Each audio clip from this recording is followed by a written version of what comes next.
Chers bien-aimés, shalom. Nous voici en train d'atterrir doucement, lentement, mais sûrement vers la fin de notre série « Le principe du succès et de la réussite selon et avec Dieu ». Et comme vous le savez, nous sommes en train de parler de la troisième et de la dernière partie, la part de responsabilité de l'homme dans le succès. Dieu a sa part, mais l'homme a aussi la sienne. C'est ce dont nous sommes en train de parler. Et particulièrement aujourd'hui, nous allons parler du travail, la place et l'importance du travail. Nous allons parler de principe de la bénédiction. C'est quoi la bénédiction? Est-ce l'argent? Est-ce le mariage? C'est quoi la bénédiction? Suivez et on se retrouve tout à l'heure. À bientôt. Le principe du succès et de la réussite selon et avec Dieu. Alors pendant un temps, nous avons exploité le principe du succès selon Dieu. Nous avions dit que le principe du succès selon Dieu était ce succès selon l'entendement de Dieu, selon la compréhension de Dieu, selon le jugement de Dieu. Pas selon l'homme, mais selon Dieu. Comment est-ce que Dieu voit le succès? Pour que Dieu dise d'un homme qu'il a réussi, quels sont les éléments, quels sont les paramètres? Nous avions étudié cela. Et aussi, nous nous sommes mis à parler du succès, de la réussite avec Dieu. C'est-à-dire, comment est-ce que Dieu peut se retrouver dans notre succès, quand Dieu te donne la réussite, quand Dieu fait prospérer tes entreprises, quand Dieu t'ouvre les portes, quand Dieu fait que ton champ produise une récolte abondante. Comment est-ce que Dieu peut se retrouver dans ton succès? Comment est-ce que Dieu peut trouver son compte? Comment est-ce que Dieu peut trouver sa part? Comment est-ce que Dieu peut tirer ses intérêts, ses bénéfices dans le succès qu'il te donne? Et nous avions vu que Dieu se réjouit au travers des autres. Dès l'instant que plusieurs sont bénis par ce que Dieu fait dans ma vie, Dieu se retrouve aussi au travers d'eux. Car il dit, ce jour-là, le Seigneur nous dira, j'étais en prison, vous êtes venus me voir, j'étais nu, vous m'avez donné des vêtements, j'avais faim, vous m'avez nourri. Et nous lui demanderons, Seigneur, quand est-ce que cela est arrivé? Et il nous dira, à chaque fois que vous avez fait cela pour un de ses plus petits, c'est à moi que vous l'avez fait. Et ainsi Dieu se retrouve dans notre succès au travers des autres. Nous avons la vocation d'être cette couverture, d'être ces gros arbres dont le feuillage offre de l'ombrage aux oiseaux du ciel, et plusieurs viennent s'y abriter. C'est à cela que Dieu nous appelle. Et puis nous avons commencé la troisième phase et la dernière de notre étude, la part de l'homme dans le succès que Dieu lui accorde. Est-ce que nous devons être passifs et attendre que le succès nous vienne de Dieu, que la réussite nous vienne de Dieu?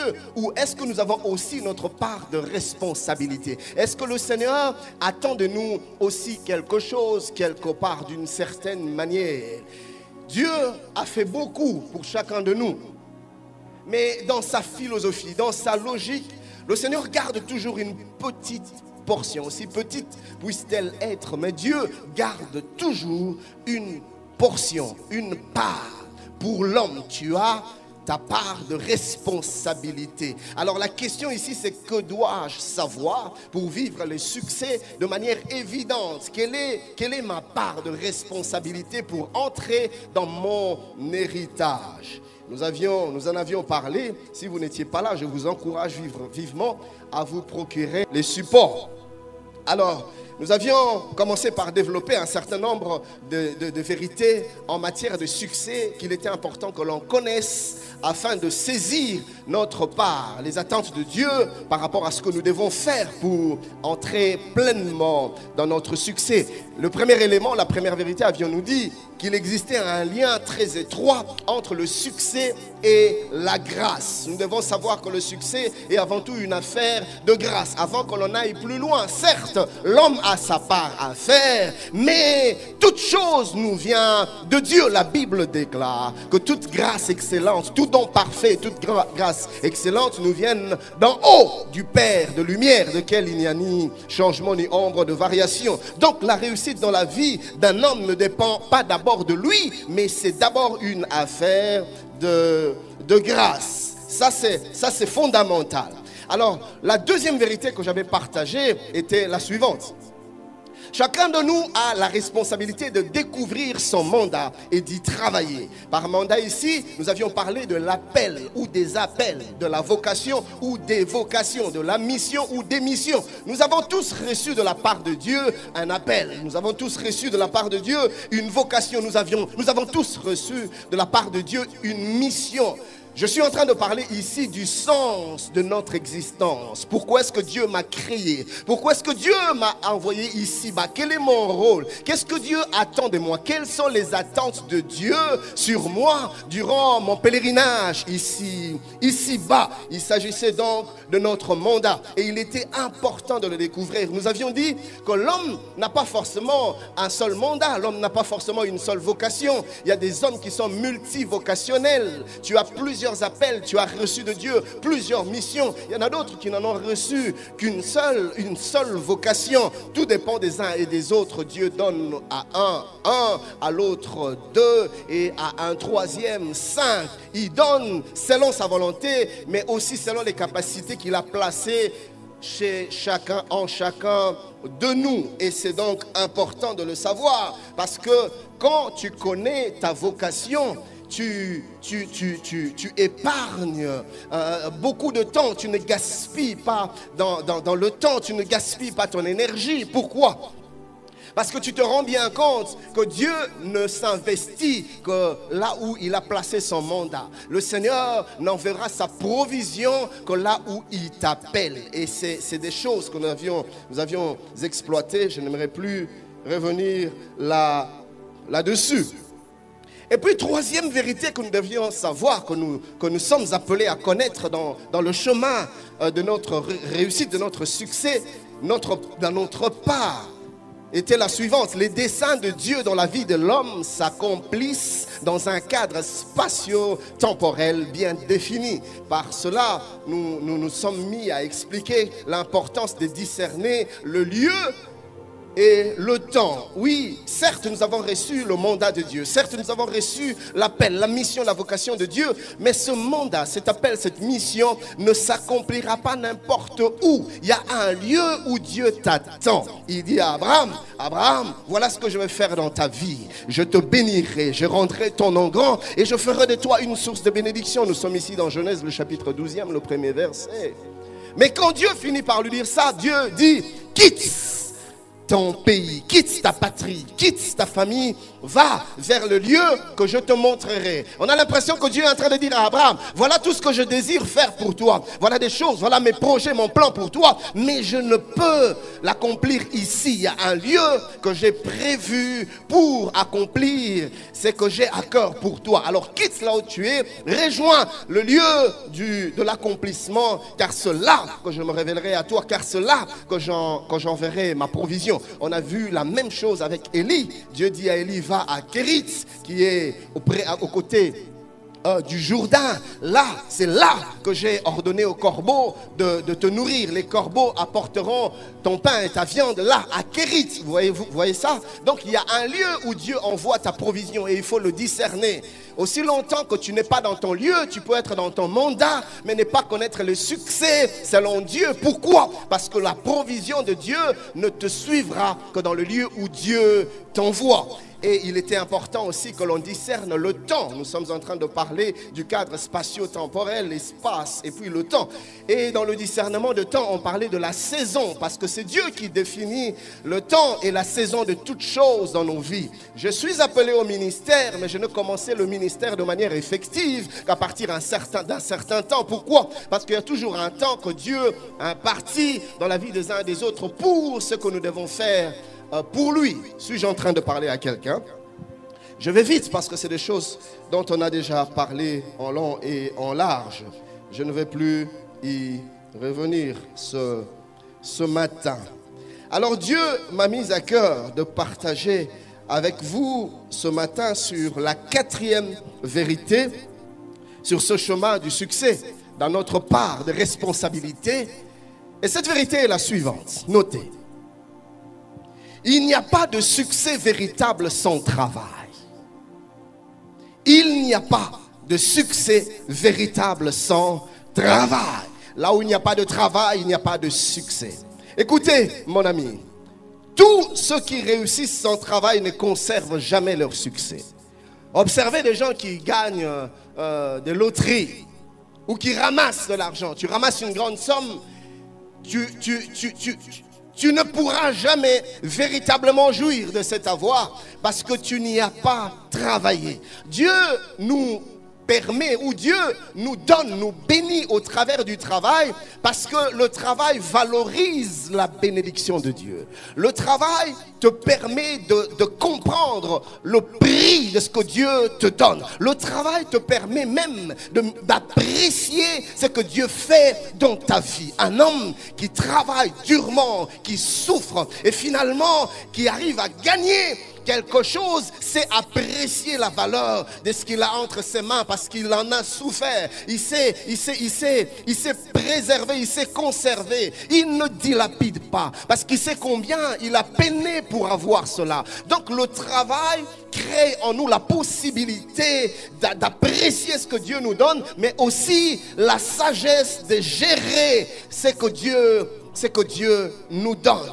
Et plusieurs personnes sont passées à côté de leur destinée parce qu'ils n'ont pas discerné la place et l'importance du travail dans le succès, dans la réussite. Et quand je parle du travail ici, c'est dans tous les domaines. Dans les domaines des études, Dieu désire que l'on travaille. Certes, il a dit, tu ne seras pas la queue, mais toujours la tête. Mais cela passera par le travail, mon ami. J'aimerais encourager les chrétiens à travailler, à bosser. Les choses ne tombent pas du ciel. Le temps de la manne s'est arrêté. Et je vais expliquer, si Dieu nous donne le temps, aujourd'hui ou le dimanche prochain, que même quand il s'agit de la manne, il y avait un travail à faire. Donc aujourd'hui, la manne ne tombe plus du ciel. Il faut travailler. On ne se distingue pas par hasard. On ne se démarque pas par hasard. Il y a quelque chose qui produit cette démarcation, cette distinction, c'est le travail. Tu ne peux exceller dans tes études, dans la paresse. Il faut que tu trouves le temps de te lever tôt, de te coucher tard, le temps de laisser à côté certaines distractions et de te concentrer à travailler, à lire, à relire, à réviser, à étudier, à analyser, à comprendre, à bosser. C'est seulement dans cette mesure-là que le succès arrive. Écoutez, les mamans connaissent le sens du travail. Quand une femme est sur le point d'accoucher, qu'est-ce qui produit les contractions? Qu'est-ce qui produit l'envie de l'accouchement, de la délivrance? C'est le travail. On dit à un moment donné que la femme entre en travail. C'est-à-dire là, tout en elle travaille pour que l'enfant sorte. Et quand le travail accomplit parfaitement son œuvre, l'enfant trouve le chemin de la sortie et on reçoit entre ses mains le beau bébé que nous avions gardé au-dedans de nous. C'est que Dieu avait placé en nous ne peut sortir que par le moyen du travail. Il y a des choses que Dieu a placées en toi, des richesses que Dieu a placées en toi, de potentiel que Dieu a placé en toi plutôt. Ces choses ne peuvent être palpables, effectives, tangibles que par le moyen du travail. Sans travail, il n'y a pas de poussée. Sans travail, il n'y a pas d'accouchement. Sans travail, il n'y a pas de résultat. Je suis en train de parler à quelqu'un ce matin. Église, le temps est arrivé où nous devons descendre de nos petits nuages afin de nous mettre au travail. Il n'y a que par le travail que la nation se développe. Il n'y a que par le travail que le développement vient. Bien aimé, le développement ne viendra pas que par la prière. Oui, la prière est fondamentale. On ne peut discuter là-dessus. Mais je vais vous faire réfléchir. Allons au Japon. Des animistes, des idolâtres, ils ne prient pas le même Dieu que nous, que très peu, un faible pourcentage, prient le Seigneur, pas comme chez nous. Mais pourtant, sur le plan social, ils se développent. Pourquoi? Parce qu'ils ont appris à respecter le principe du travail que Dieu a établi. Allons en Chine. La Chine est en train de se développer avec une vitesse extraordinaire. Pourquoi? Parce que Mao Tse-tung a poussé son peuple au travail. Bien aimé, ça sera pareil pour nous. Nous allons prier, nous allons pleurer, nous allons jeûner et nous resterons pauvres, nous resterons à la traîne des nations si le Congolais ne se réveille pas pour travailler. Si je ne me réveille pas pour travailler, c'est dans tout le domaine, dans les études, même dans le ministère, mes amis, dans tout le domaine. Regardez, j'étais en train de parler avec quelqu'un, je suis congolais de souche, il n'y a rien à moi d'une autre nation, je suis congolais. Donc si tu ouvres, tu vas voir Congo na Congo Katsinanga. Donc ce que je suis en train de dire, je sais de quoi je parle et je le dis du fond de mon cœur. Je discutais avec un ami par rapport à certaines entreprises publiques dans notre nation. Ou, un peu comme un homme a dit, tu viens au travail à 11h15 ou à 11h juste, et à 11h moins le quart, tu es déjà parti. Oui, les gens ne viennent que pour pointer, et ils partent, et ils reviennent pour pointer. Et puis, c'est les premiers qui maudissent les pays. Ah, Mboko eko bongate, en tout cas Congo Penza, maman n'a pas biso makambo.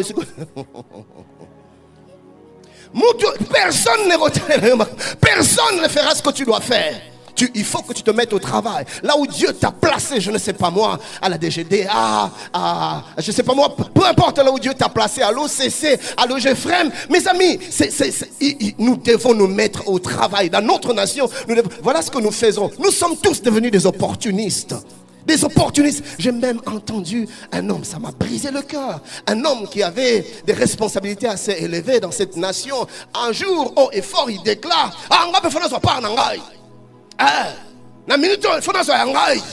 je me suis dit, Nzambe Nangai. Et c'est des gens comme ça qui sont à la tête de nos structures. Papa, pasteur Trésor. Donc il n'a aucune vision pour la nation, aucune ambition, aucun projet. Tout ce qui l'intéresse, insensé. Oui, tu ne penses pas à tes enfants, tu ne penses pas aux enfants de tes enfants. Qu'est-ce que tu te dis? L'héritage que j'amasse, ça va préserver la vie de mes enfants? Non. Dans quel entourage? Dans quel environnement? Dans quel cas? Oui, dans le ministère, pareil. Nous voulons être forts, nous voulons être puissants, nous voulons être effectifs. Mais ça ne passe que par le travail, mon ami. Dieu t'appelle au ministère. Tu ne pries pas. Déjà pour prier, c'est un problème. Tu ne jeûnes pas. Tu ne cherches pas la face de Dieu. Tu ne vas pas en retraite, rien du tout. Tu n'étudies pas. Tu ne médites pas la parole de Dieu. Tu ne lis pas. Et tu veux avoir de l'impact dans le ministère. Chimère. Illusion. Ça ne tombe pas du ciel, ça passe par le travail. Écoutez cette affirmation. Tu ne produiras jamais rien de significatif sans le travail. Proverbe 6, 10 à 11, la Bible dit: un peu de sommeil, un peu d'assoupissement, un peu croiser les mains pour dormir, et la pauvreté te surprendra comme un rôdeur, et la disette comme un homme en arme. Le travail n'est ni une malédiction, ni le produit de la malédiction, comme certains le pensent. C'est parce que l'homme a péché que nous sommes obligés de travailler. Non, lisez la Bible. Dieu a institué le travail avant que le péché ne vienne. Le travail, c'est la pensée de Dieu. Le travail, c'est la volonté de Dieu. Le travail, comme on va le voir tout à l'heure, c'est même le but, ou si je peux dire parmi le but de l'existence de l'homme, de la création de l'homme. Nous sommes dans Genèse 1, 27 à 28. La Bible dit: Dieu créa l'homme à son image. Il le créa à l'image de Dieu. Il créa l'homme et la femme. Dieu les bénit et Dieu leur dit: soyez féconds, multipliez, remplissez la terre et l'assujettissez. Dieu veut que l'on assujettisse la terre et dominer sur les poissons de la mer, sur les oiseaux du ciel et sur tout animal qui se meut sur la terre. Et Genèse 2,15, c'est encore plus clair. Genèse 2,15, la Bible dit: l'Éternel Dieu prit l'homme et le plaça dans le jardin d'Éden pour le cultiver et pour le garder. Cultiver et garder. Il y a ici deux verbes qui m'intéressent. Garder, garder qui veut dire prendre soin, qui veut dire préserver, qui veut dire protéger, qui veut dire surveiller. Nous avons la responsabilité de prendre soin de notre terre. Aujourd'hui, on est de plus en plus en train de parler de la détérioration de l'écosystème, la couche d'ozone qui ne cesse de s'effriter à cause de l'irresponsabilité de l'homme. Nous polluons tout, nous polluons nos eaux, nous polluons notre air, nous polluons nos mers, nous polluons tout à cause de notre manque du sens de responsabilité. Nous détruisons ces joyaux, ce bijou que Dieu nous a donné. Dans ton cœur, tu es en train de dire, oh pasteur Ken, ça c'est des Occidentaux. Parce que c'est là qu'il y a de grosses industries qui polluent avec de grandes quantités de fumée et tout ce CO2 détériore la couche d'ozone. Non, nous aussi, nous sommes responsables. Quand tu balayes ta maison juste devant toi, c'est où que tu jettes la saleté. Tu recherches là où il y a un caniveau, là où il y a une canalisation d'eau. Et des fois, ça me fait mal. Je vois nos bien-aimés, ils font du bon travail. Ils balayent pour nous les rues chaque jour. J'apprécie les ONG qui s'activent pour que nos rues soient propres. J'en bénis le Seigneur. Mais ces gens doivent être formés. Ou plutôt, nous devons être formés. Parce que quand, après avoir balayé, tu cherches une canalisation d'eau pour jeter la saleté, mais tu es en train de boucher les canalisations. Et c'est comme ça que finalement il y a des inondations. C'est comme ça qu'il y a des eaux qui stagnent. C'est comme ça qu'il y a des moustiques qui se multiplient et le palu n'arrête pas de tuer des milliers de personnes. Nous sommes tous responsables. Et pourtant Dieu nous a donné, confié la responsabilité de garder, de préserver, de protéger, de surveiller. Quand tu jettes les saletés n'importe où, tu es au volant de ta voiture, tu manges une banane et tu jettes par la fenêtre, tu pollues. Et je suis allé dans une nation, je ne citerai pas les noms de cette nation ici, je sais que les gens sont très sensibles à certaines nations, très allergiques. À l'aéroport, on m'a fouillé. On m'a fouillé pour savoir si je n'avais pas des sacs en plastique. Parce que là, les sachets n'entrent pas. Les plastiques n'entrent pas. Vous voyez ça? Parce que ça détruit. C'est le genre de matière difficilement ou quasiment non biodégradable. C'est-à-dire quand tu jettes cela comme ça, ça ne disparaît pas, ça ne se désagrège pas. Ça reste bien vivant et ça détruit la terre. Les sachets, les plastiques. On devrait arrêter la production des sachets plastiques dans notre nation parce que ça détruit la terre. Ça détruit la terre. C'est difficilement évacuable. De manière naturelle. Ou alors on doit mettre de gros moyens pour récolter tous ces déchets et les recycler. Dieu nous a donné la responsabilité de préserver la nature. Regarde ton voisin, dis-lui, tu as ta part de responsabilité. Après avoir mangé ton beignet, c'est où que tu jettes le sachet? Est-ce que tu cherches une poubelle ou tu jettes là où tu es? C'est là que tu balances ton sachet. Dis-toi que tu es en train de pêcher. Oui, tu pêches mon ami, tu pêches. Quand tu balayes et que tu jettes tout dans le caniveau, tu pêches mon ami, tu pêches. Pourquoi? Parce que tu n'accomplis pas ta mission, tu détruis la terre que Dieu t'avait pourtant demandé de préserver. Réponds-toi et arrête de faire ce que tu fais. Dieu t'en demandera de compte. Mais le deuxième mot qui m'intéresse, c'est cultiver. Que quelqu'un dise avec moi, cultiver. Alors selon le dictionnaire cultiver, le dictionnaire biblique même, ou même le dictionnaire français normal, le verbe cultiver veut dire travailler la terre pour lui faire produire des végétaux utiles aux besoins de l'homme, vous voyez? Donc par le travail, nous produisons, par le travail, nous multiplions. Cultiver, quand Dieu dit cultive la terre, Dieu est en train de dire produis, sois productif. Le verbe cultiver veut aussi dire entretenir, développer. Et ça passe par le travail. Cela veut dire que même en Éden, l'homme ne se nourrissait pas que de la nourriture plutôt, que la terre lui produisait de manière spontanée. Est-ce que quelqu'un est en train de me suivre? Oui, avant que le péché n'arrive.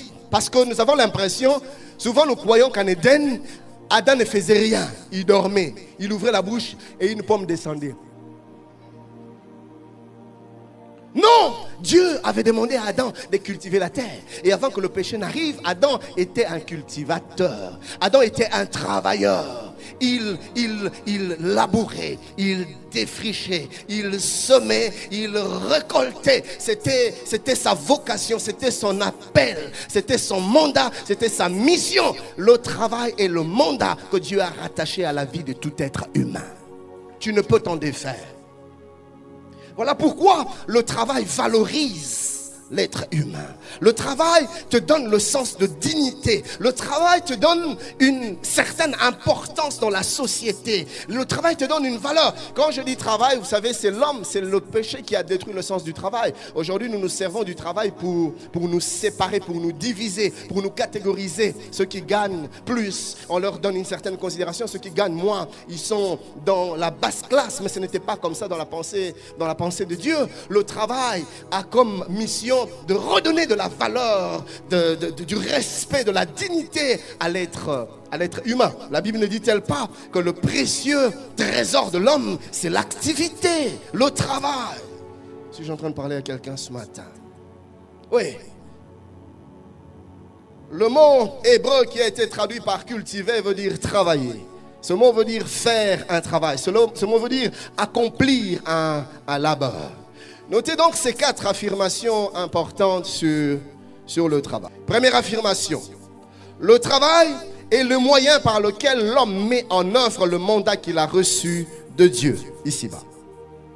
Tu as été appelé à faire quelque chose. Je répète pour ceux qui écrivent. Le travail est le moyen par lequel l'homme met en œuvre. Le travail est le moyen par lequel l'homme met en œuvre le mandat, c'est-à-dire la mission, la vocation, l'appel, le mandat qu'il a reçu de Dieu, ici-bas. Autrement dit, le travail est l'expression du sens que le Créateur a donné à la vie de tout un chacun. Je vais m'expliquer. Tu as été créé pour un but. On a vu cela dans le point précédent. Le mandat. Tu as reçu un mandat de la part de Dieu. Mais comment est-ce que tu mets en œuvre ce mandat? Comment est-ce que tu exécutes ce mandat? Comment est-ce que tu appliques, tu vis ce mandat? Eh bien, mes amis, c'est au travers du travail. Dieu t'a appelé à la médecine. Tu vivras ce mandat par le travail. Dieu t'a appelé à être tailleur. Tu vivras cela par le travail. Dieu t'a appelé à être administrateur. Tu vivras cela par le travail. Dieu t'a appelé à être avocat. C'est par le travail. Dieu t'a appelé à être pasteur. C'est par le travail. Le travail se révèle être le moyen d'expression du sens que Dieu a rattaché à notre existence. Est-ce que je suis en train de me faire comprendre ce matin? Deuxième affirmation. Le travail est le moyen par lequel l'homme exploite le potentiel que Dieu a placé en lui. Le travail est le moyen par lequel l'homme exploite ou l'homme utilise les potentiels que Dieu a placés en lui. Aucun de nous manque de talent. Dieu nous en a tous donné. Aux uns, il donne un peu plus, à d'autres un peu moins, selon sa souveraineté, d'une part, et selon les capacités des uns et des autres, d'autre part. Mais nul n'est sans talent. Nous avons tous reçu des atouts, des capacités, des aptitudes, des potentiels et des potentialités. Nous en avons tous reçu de la part de Dieu. Et comment est-ce que nous allons exploiter ce que Dieu a placé en nous? Mon ami, cette intelligence, cette forte, grande intelligence que Dieu t'a donnée, comment vas-tu exploiter cela? Ce sens d'organisation que Dieu t'a donné, comment vas-tu exploiter cela? Ce don dans les arts que Dieu t'a donné, comment vas-tu exploiter cela? Mon ami, toutes ces merveilleuses choses, ces trésors que Dieu a placés en toi, tu es qualifié, tu es équipé divinement. Et comment est-ce que tu vas exploiter cela? C'est par le travail. C'est par le travail que le frère Lionel nous bénit jour après jour. Ce n'est pas de l'improvisation ce qu'il fait. Il ne s'est pas réveillé un matin et il se met à nous faire ce qu'il est en train de faire. Non, ce n'est pas de l'improvisation. C'est le fruit des heures et des heures de travail. Nagui, quand il nous conduit ici par des beaux cantiques, quand Maman Nathalie nous conduit par des moments d'adoration, je vois comment elle travaille, comment elle se prosterne à la maison, elle me laisse sur le lit, elle va par terre pendant des jours et des jours parce qu'elle prépare ses cultes, parce qu'elle cherche la face de Dieu. Ce n'est pas de l'improvisation. Ce n'est pas de l'improvisation, mon ami, que le pasteur Roland peut se tenir du haut d'une chaire et nous délivrer des enseignements qui impactent, qui révolutionnent nos vies. Ce n'est pas de l'improvisation, mon ami. Ce n'est pas de l'improvisation que les pays développés sont ce qu'ils sont. Ce n'est pas de l'improvisation, c'est le fruit du travail. Dieu a mis en nous de dons, de talents que nous devons exploiter par le travail. Dieu a mis dans nos terres des ressources extraordinaires que nous ne pouvons exploiter que par le travail. Troisième affirmation plutôt. Le travail est un acte par lequel l'homme glorifie Dieu. J'ai aimé ça. Le travail est un acte par lequel l'homme glorifie Dieu en se soumettant à sa volonté d'assujettir la création. Je répète, le travail est un acte, ou plutôt est l'acte par lequel l'homme glorifie Dieu. Comment? En se soumettant à la volonté du Créateur d'assujettir plutôt la création. C'est la pensée de Dieu. C'est la volonté de Dieu que nous puissions cultiver la terre, que nous puissions travailler pendant notre séjour ici-bas. C'est ce que Dieu attend de nous. Et quiconque travaille glorifie Dieu. Voilà pourquoi maintenant j'aimerais dire une chose très importante que vous connaissez peut-être ou que je vous rappelle. Nous ne travaillons pas pour l'argent, nous ne travaillons pas pour gagner notre vie. Non, le travail n'est pas un mal nécessaire. Non, le travail, c'est la louange que nous rendons à Dieu. Le travail, c'est un acte d'obéissance et de soumission. Nous ne travaillons pas parce que nous voulons travailler, mais nous travaillons parce que nous obéissons au Créateur. Nous ne travaillons pas parce que nous devons gagner de l'argent. Le gain, le salaire ne sont que de conséquences, mais ce ne sont pas des buts en soi. C'est quoi le but du travail? La glorification de notre Père. C'est quoi le but du travail? La soumission à l'ordre de Dieu. Suis-je en train de parler à quelqu'un? Oui.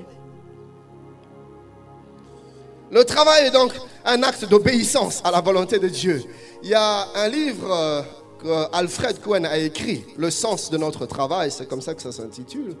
Alors dans cet ouvrage, écoutez ce qu'il dit. Alfred Cohen dit: le travail est l'usage spontané que l'homme fait de sa vie pour glorifier le Créateur, en dominant la création dans la soumission au Créateur. Oui, c'est l'usage spontané que l'homme fait de sa vie, de manière spontanée. C'est que tu fais de ta vie pour glorifier le Créateur, c'est le travail.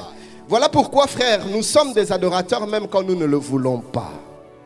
Même ceux qui ne connaissent pas Dieu glorifient Dieu. Pourquoi? Parce qu'ils travaillent. À chaque fois que tu travailles, tu es dans un culte. Bien-aimé, si tu intègres cette vérité, tu travailleras différemment. Voilà pourquoi Jésus-Christ, la Bible dit, quand tu travailles, travaille comme servant Christ.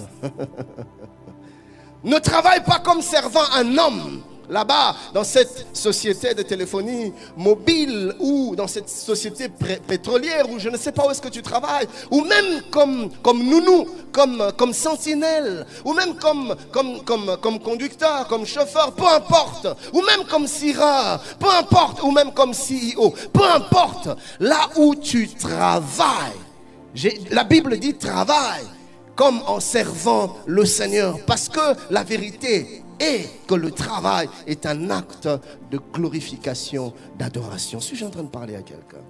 Alors arrête des murmures, arrête des hésitations, arrête des plaintes, des complaintes. Tout le temps en train de bouder, tu travailles en boudant, en murmurant. Mon ami, tu es en train d'offenser le Créateur.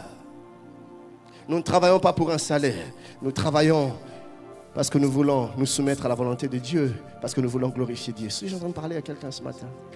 Change ta conception du travail que tu fais. Le matin, tu te réveilles, tu te mets à murmurer.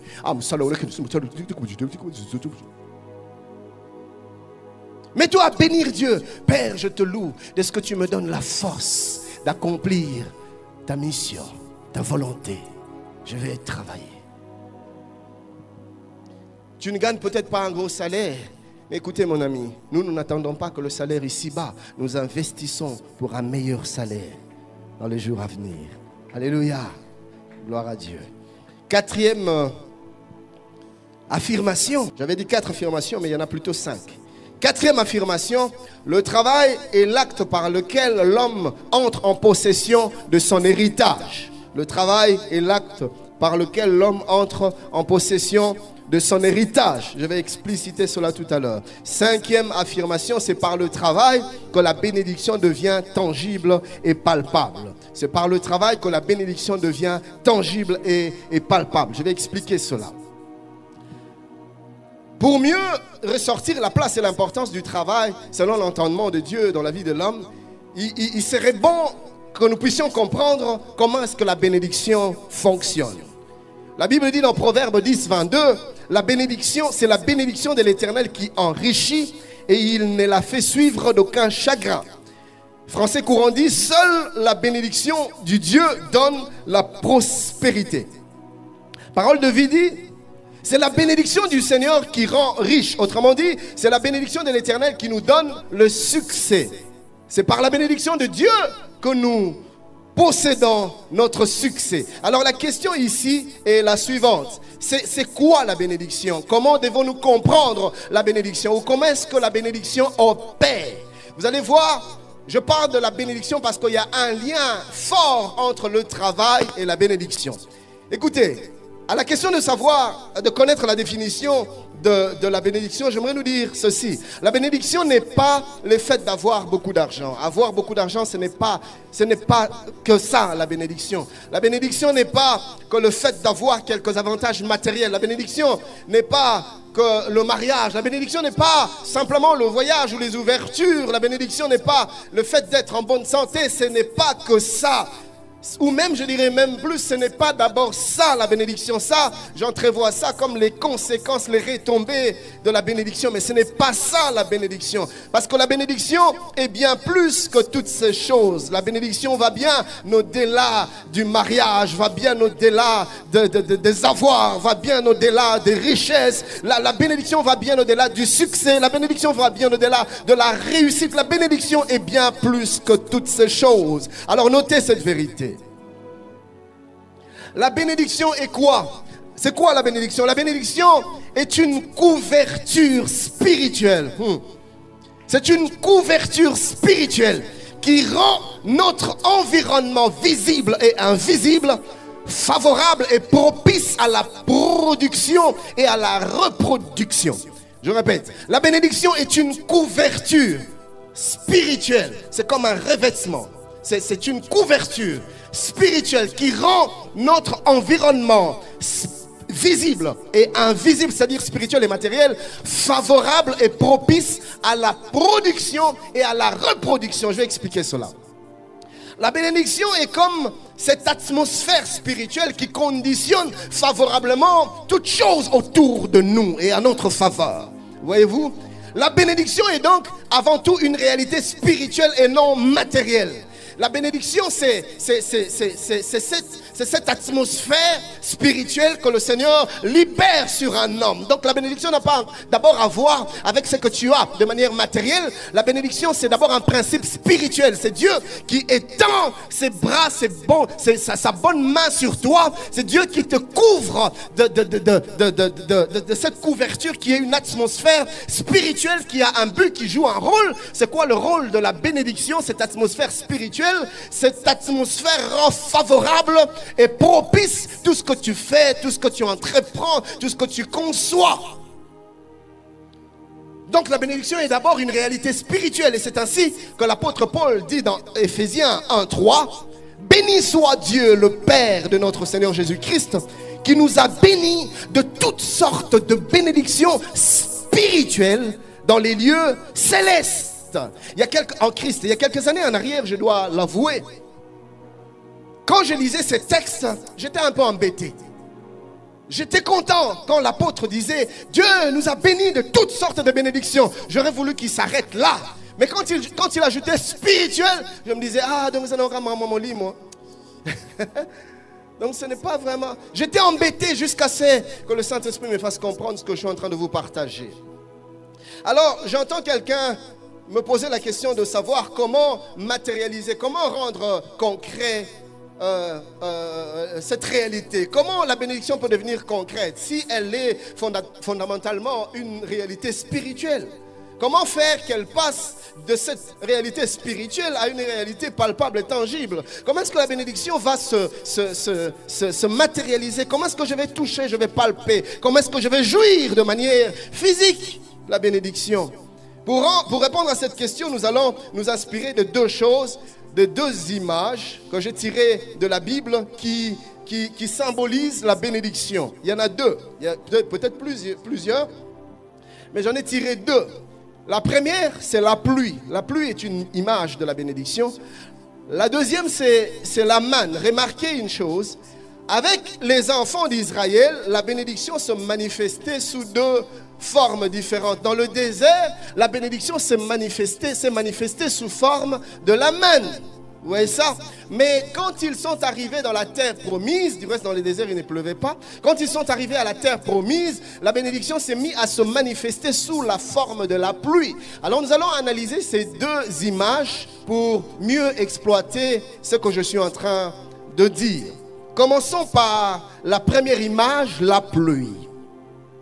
Quand Dieu veut restaurer Israël, quand Dieu veut bénir son peuple, il lui promet quelque chose. Quelle promesse Dieu fait à Israël? Dieu lui dit qu'il enverra la pluie. Nous sommes dans Joël 2. Donc Dieu parle de la bénédiction, il dit j'enverrai la pluie. Nous sommes dans Joël 2, 21 à 24. La Bible dit ce qui suit. Terre, ne crains pas. Sion, plutôt sois dans l'allégresse et réjouis-toi, car l'Éternel fait de grandes choses. Bêtes des champs, ne craignez pas, car les plaines du désert reverdiront, car les arbres porteront leurs fruits, le figuier et la vigne donneront leur richesse. Et vous, enfants de Sion, soyez dans l'allégresse et réjouissez-vous en l'Éternel votre Dieu, car il vous donnera la pluie en son temps. Il vous donnera la pluie de la première et de l'arrière-saison. Comme autrefois, Dieu est en train de dire, réjouissez-vous. Seigneur, pourquoi devons-nous nous réjouir? Réjouissez-vous parce que Dieu va vous envoyer la pluie. Il vous enverra la pluie de la première saison. Il vous enverra également la pluie de l'arrière-saison. Conséquence, verset 24, les airs se rempliront de blé et les cuves regorgeront de mou et d'huile.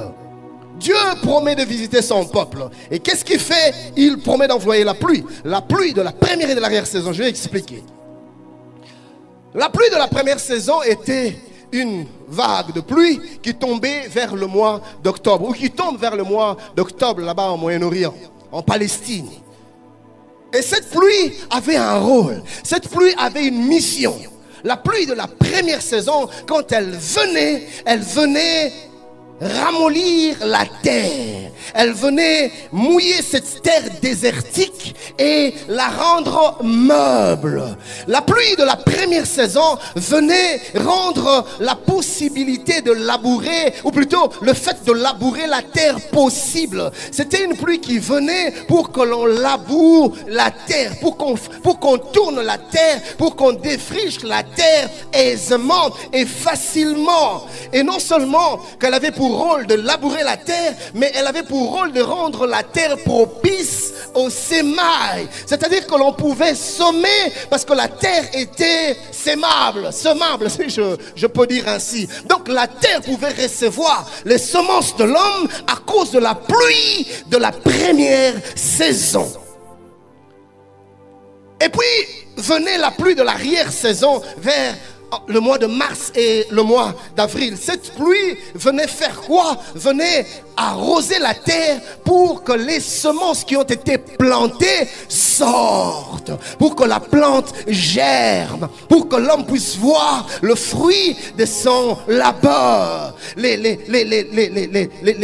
grains qu'on a mis en terre poussaient, ressortaient quand la pluie de l'arrière-saison venait. Et c'était une pluie qui était très attendue parce que tout le monde espérait voir le résultat de ces sacrifices. Nous sommes dans Deutéronome 11. 14 à 15, la Bible dit, le Seigneur fera tomber la pluie, fait la promesse. Le Seigneur fera tomber la pluie sur vos terres au bon moment. Alléluia. En automne et au printemps.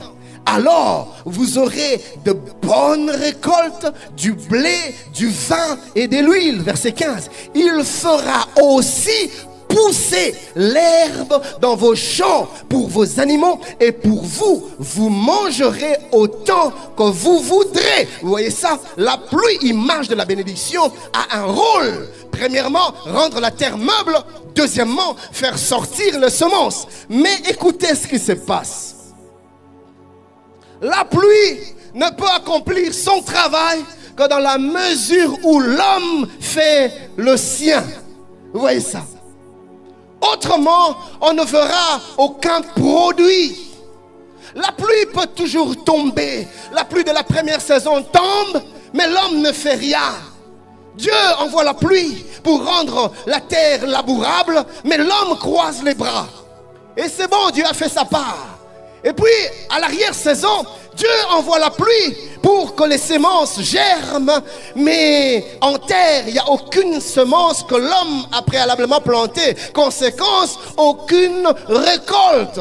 Bien-aimé, Dieu fait sa part et il attend de l'homme aussi sa part. Écoutez cette vérité, la responsabilité de Dieu, c'est de nous bénir, c'est-à-dire envoyer la pluie. La bénédiction, c'est la pluie que Dieu envoie pour rendre la terre labourable. La bénédiction, c'est cette pluie que Dieu envoie pour que ce que tu as mis en terre puisse germer. La responsabilité de Dieu, c'est de nous bénir, c'est-à-dire envoyer la pluie. Et la responsabilité de l'homme, c'est de labourer la terre et de planter la semence. Autrement dit, la responsabilité de Dieu, c'est de nous bénir. Et la responsabilité de l'homme, c'est de travailler. Ou sinon, mon ami, tu vas pleurer et tu auras l'impression que Dieu ne te bénit pas. Ce que je suis en train de dire est confirmé par l'auteur aux Hébreux. Nous sommes dans Hébreux 6, 7. La Bible déclare: lorsqu'une terre absorbe la pluie qui tombe fréquemment sur elle et produit des plantes utiles à ceux pour qui elle est cultivée, Jésus, Dieu la bénit. Vous voyez ça? Quand la pluie tombe, elle doit trouver quelque chose. La Bible dit ceci dans Ésaïe 30, verset 23. Alors, Dieu répandra plutôt la pluie sur la semence que tu auras mise en terre. Écoutez ce qui se passera. Et le pain que produira la terre sera savoureux et nourrissant. Et en ce même temps, tes troupeaux paîtront dans des vastes pâturages. Dieu enverra la pluie, mais la pluie produira le pain de la terre. Osée 2, 23-24. J'aime particulièrement ce passage. Osée 2, 23-24. La Bible dit ceci: en ce jour-là, j'exaucerai, dit l'Éternel, j'exaucerai les cieux et ils exauceront la terre. La terre exaucera le blé, le mou et l'huile et ils exauceront Jisraël. Vous voyez ça? Donc, Jisraël est en train de prier: Seigneur, bénis-moi. Seigneur, donne-moi. Seigneur, multiplie-moi. Seigneur, Israël fait des déclarations: je serai la tête et non la queue, je prospérerai, j'irai de l'avant, le succès est mon lot, la réussite est mon héritage. Oh, Dieu agit, intervient. Dieu dit: je vais exaucer la prière de Israël. Mais regardez comment est-ce que Dieu exauce les prières de Israël. Dieu ne répond pas directement à Israël. Et pourtant c'est la prière de Israël. Mais la Bible dit que Dieu fait quoi? Dieu exauce les cieux qui produisent la pluie. La pluie exauce la terre où a été plantée les semences, et la terre produit le blé, le mou et l'huile. Et Jisraël est exaucé, Jisraël est béni. Quelqu'un est en train de voir comment est-ce que la bénédiction fonctionne? Et c'est ainsi que plusieurs passent du temps à réclamer la bénédiction sans rien voir. Et ils pensent que Dieu n'a pas exaucé. Non, Dieu a déjà exaucé. Seulement la bénédiction, c'est comme la pluie. Quand elle vient, après, tu as ta part à faire, labourer et semer. Et quand la bénédiction passe, il faudra que la bénédiction trouve la semence que tu as placée en terre. Autrement, tu prieras pour la bénédiction sera en train de venir abondamment. Dieu enverra des pluies torrentielles, des pluies averses, mais tu seras toujours stérile, tu seras toujours infertile, tu seras toujours dans le manque, dans la disette, dans le vide. Pourquoi? Parce que tu ne te rends pas compte que la bénédiction était une réalité spirituelle et là, mais il faut que je la matérialise, que je la rende tangible tangible. Et quel est le processus qui change la bénédiction spirituelle en une bénédiction, une réalité matérielle? C'est le travail. C'est le travail. C'est le travail. Osée 2, 23, 24, le même passage, je vais le lire dans la version français courant. En ce jour-là, dit le Seigneur, je serai un Dieu qui répond. Je répondrai aux besoins du ciel, qui répondra aux besoins de la terre, laquelle répondra aux besoins du blé, du vin nouveau et de l'huile fraîche. Et tout cela répondra aux besoins de Jisraël. Proverbe 24, notre dernier texte de la matinée. À cause du froid, le paresseux ne laboure pas. À la moisson, il voudra récolter, mais il n'y a rien. Rien du tout. Et il va jalouser les autres. Non, le Seigneur ne bénit pas que eux. Dieu te bénit aussi. Mais la différence entre toi et eux, c'est que eux, quand la pluie tombe, ils comprennent ce qu'ils doivent faire. Toi, quand la pluie tombe, tu paresses. Et après, tu voudras récolter, mais tu ne trouveras rien. Parole de vie dit du même passage, paresseux ne veut pas labourer au bon moment. Mais à la récolte, il cherche et ne trouve rien. Qu'est-ce que tu fais? Nous parlons du succès, nous parlons de la réussite. Mais qu'est-ce que tu fais? Dieu envoie la pluie, Dieu envoie la bénédiction. Quelle semence tu mets à terre?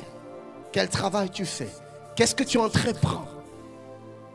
Pasteur, il n'y a pas de travail dans notre nation. Il n'y a pas de travail, c'est vrai. Mais toi, à ton niveau, qu'est-ce que tu fais? Tu peux te débrouiller. Tu peux faire quelque chose. Tu peux vendre des papiers mouchoirs. Tu peux accepter des petits boulots. J'ai raconté ici l'histoire d'une filleule à mes parents. Elle était diplômée, elle avait des diplômes. Mais le travail ne venait pas. Et puis, il y a eu une opportunité. On voulait l'engager comme pompiste dans une station à essence. Elle s'est humiliée. Elle a accepté ce travail. Quand les gens venaient avec leur voiture, elle était là. Elle servait. Elle faisait sa part. Elle travaillait. Et puis un jour, l'un des boss l'a remarqué. S'est intéressé. Madame, qu'est-ce que vous faites? Qu'est-ce que vous avez fait dans la vie? Pourquoi vous acceptez ce travail? Et elle lui a raconté son témoignage. Elle lui a raconté son CV. Et c'est là que les choses ont commencé à changer. Aujourd'hui, elle est retraitée après avoir travaillé plusieurs années dans une entreprise pétrolière, mais elle a fini directrice dans cette entreprise. Elle a fini au cadre dans cette entreprise. Pourquoi? Parce qu'elle a compris que ce que Dieu attend de moi, c'est le travail. Il n'y a pas de ce métier, on dit certains. Le travail valorise. Ne travaille pas pour être vu des hommes, mais travaille pour glorifier Dieu. Ne travaille pas pour impressionner les hommes ou pour t'enorgueillir. Travaille pour donner un sens à ta vie, car c'est cela ta mission ici-bas.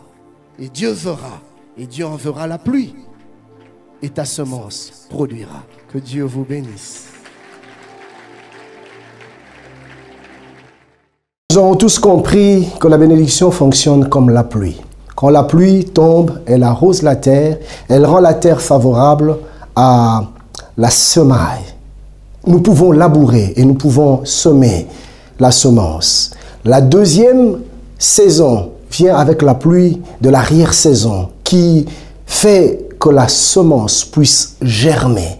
Image du fonctionnement de la bénédiction. Le travail ressemble à ce temps où nous labourons la terre, à ce temps où nous mettons la semence en terre. Et la pluie fonctionne comme la bénédiction qui vient rendre fructueux notre travail. Rien vient plutôt faire produire, donner des résultats à notre travail. Mes amis, il n'y a pas de place pour la paresse dans la pensée de Dieu. Nous sommes appelés à bosser, peu importe le domaine où tu travailles, dans les études, dans le ministère, dans le séculier, le travail et encore le travail. Le succès et la réussite ne sera qu'illusoire si nous ne nous investissons pas dans le travail. Que Dieu vous bénisse et à la prochaine.